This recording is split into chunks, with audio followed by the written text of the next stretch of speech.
بسم اللہ الرحمن الرحیم۔ کوئی شخص نیند کے خمار میں مسجد میں آ گیا اور حجرے میں گھس کر روتے ہوئے خدا سے دعا کرنے لگا، اللہ مجھے جنت میں جگہ دے۔ مؤذن کو اس کی بات پر غصہ آیا، اسے گریبان سے پکڑ کر بولا، تیرا مسجد میں کیا کام؟ تو کون سی ایسی نیکی کر کے آیا ہے جو جنت مانگ رہا ہے؟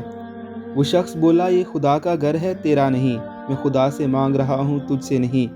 تو کون ہوتا ہے خدا اور اس کے بندے کے بیچ میں آنے والا؟ حاصل کلام یہ ہے کہ خدا کے گھر میں خدا کا ہر بندہ خدا سے دعا مانگ سکتا ہے، یہ اس کا اور خدا کا معاملہ ہے۔ کوئی کون ہوتا ہے بیچ میں دخل دینے والا؟ اللہ کی طرف رجوع کرنے سے کوئی کسی کو نہیں روک سکتا۔